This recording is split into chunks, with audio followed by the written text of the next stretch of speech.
1330. Garantía de pluralidad. This is another Infosol production. Fossil Pride.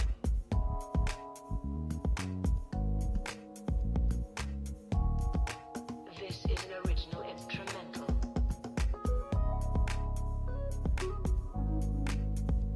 Soulful music.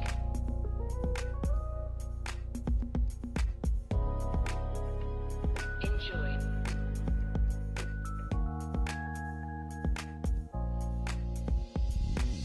This is another Infosol production. Fossil Pride. Bueno, lamentablemente vuelve a repetirse la historia, porque te acordás que en las vísperas a recordar un nuevo 24 de marzo, Hijos denunció que una militante fue atacada, violada por libertarios y que además de todo esto nos encontrábamos con la instancia del presidente likeando el negacionismo trolls. Hoy Hijos Rosario lamentablemente tiene que comunicar un nuevo intento de intimidación, en este caso hacia una compañera militante y abogada de nuestra regional y de abuelas de Plaza de Mayo, filial Rosario. Para dialogar sobre ello lo tengo del otro lado de la línea al diputado nacional Eduardo Toñoli. Edu, ¿cómo te va? Buenas tardes, soy Diego Fanara, ¿cómo estás? Buenas tardes, Diego. Buenas tardes a la audiencia. ¿Cómo va? Todo muy bien, Edu. A ver, empieza a ser realmente muy peligroso esto, ¿no? Lo que habíamos conocido en la víspera del 24 de marzo a el comunicado que hoy plantean Hijos Rosario y también abuelas de Plaza de Mayo, filial Rosario, nuevamente de este intento de intimidación hacia una compañera y militante.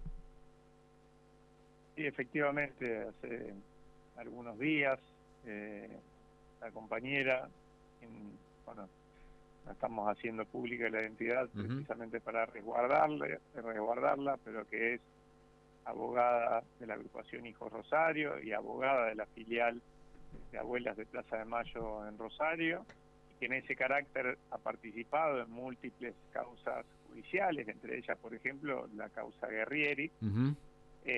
Ha recibido en su domicilio particular una amenaza de muerte, ¿no? Sí. A partir de eso, bueno, entre las organizaciones de las que forma parte y en las que trabaja como abogada, decidieron, en resguardo de su integridad física, hacer la denuncia judicial y también, bueno, que no viviera más, aunque sea por un tiempo, en la ciudad de Rosario, es decir, sacarla de la ciudad para que este proceso judicial se desarrolle sin mayores sobresaltos, porque es una amenaza de muerte, ¿no? Claro, sí.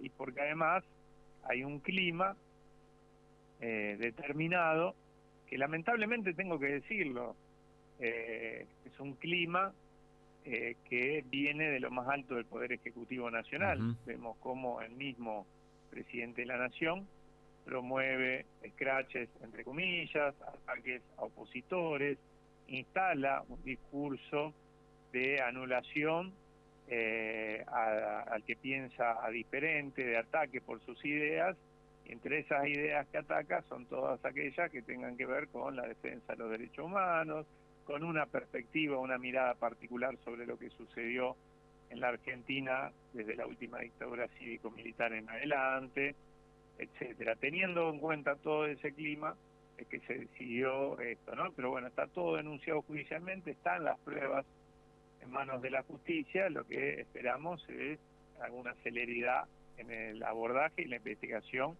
para dilucidar quiénes han sido los responsables, ¿no? Sí, porque, a ver, me parece que no se lo puede dejar de pasar por alto, porque ya comienza a darse estas discusiones, lamentablemente desde el ninguneo que plantea el presidente, la vice y varios a través de lo que es los troles, sembrando este clima.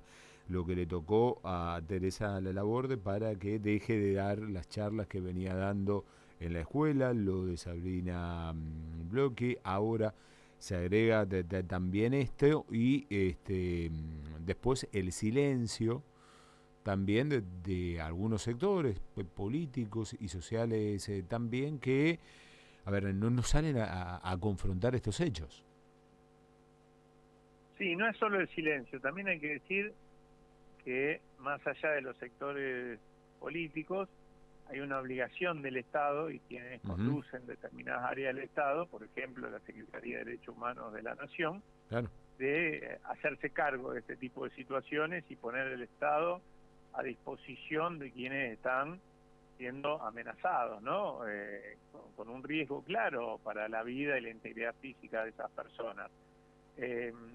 La Secretaría de Derechos Humanos de la Nación está siendo desarticulada Claro. en sus políticas, están siendo desanteados sus trabajadores, están siendo retirados los abogados con la que esa Secretaría contaba para querellar en los juicios por delitos de lesa humanidad en nombre del Estado, y esto hace que, por supuesto, la consecuencia lógica es que no haya una reacción frente a situaciones de estas características, como en otros momentos sí podía haberla, ¿no? Entonces, hay un reclamo muy concreto, además de a todas las fuerzas políticas, despedirse frente a esto, repudiando ese tipo de amenazas, también por la inacción del Estado en defensa de la vida y de la integridad física de personas que vienen desarrollando una tarea judicial que evidentemente genera algún tipo de molestia en algunos sectores, ¿no? Sí, sí, a ver, que quedó también plasmado en lo que fue aquella provocación del video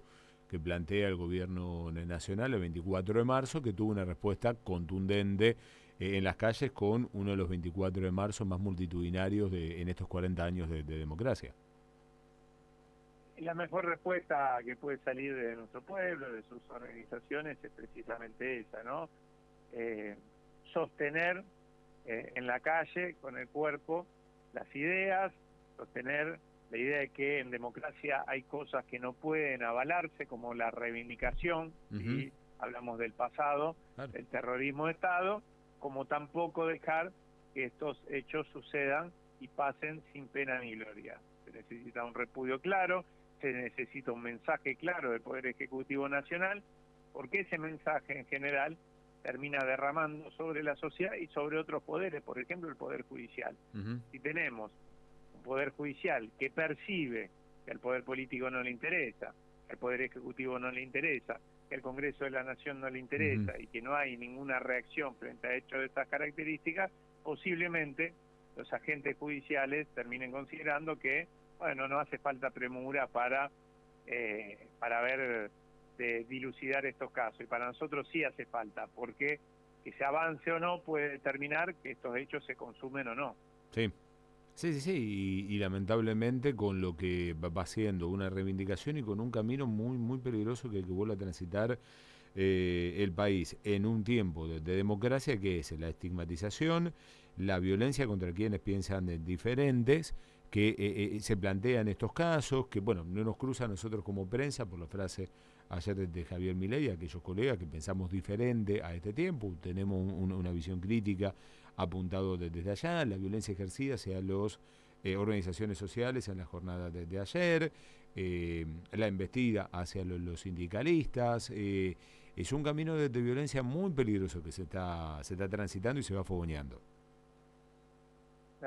Totalmente de acuerdo, y repito, lo peor es que tenemos un presidente de la Nación que, por ejemplo, estando en el exterior, en actividades protocolares, se dedica a azuzar este tipo de situaciones, a celebrar, por ejemplo, la represión estatal contra manifestantes, y a tomarse este tipo de situaciones como si fuera una chanza, ¿no? Como si fuera un divertimento.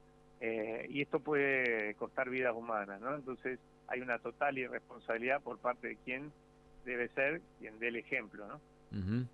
Edu, cruza con una militante acá de la ciudad de Rosario, provincia, municipio, ¿qué posiciones han tomado por el momento?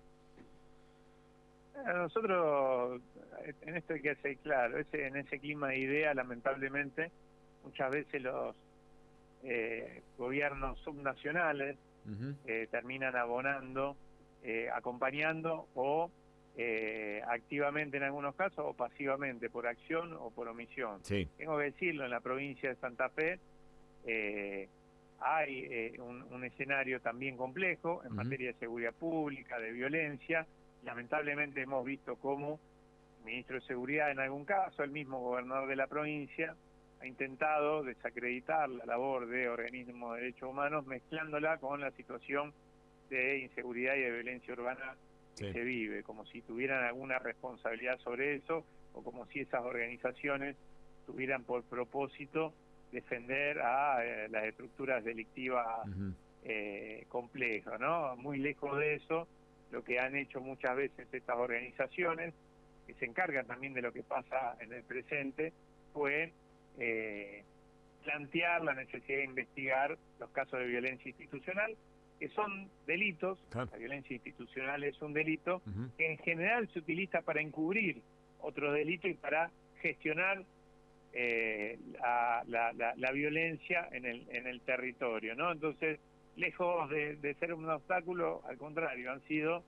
organizaciones que se han puesto a disposición para intentar llevar un bálsamo, una mejora en las condiciones de vida de nuestro pueblo frente a este tipo de situaciones. Ese tipo de ataques realmente no ayudan en nada, ¿no? No, que claramente. Edu, muchísimas gracias por el contacto como siempre. Abrazo grande. Un abrazo grande.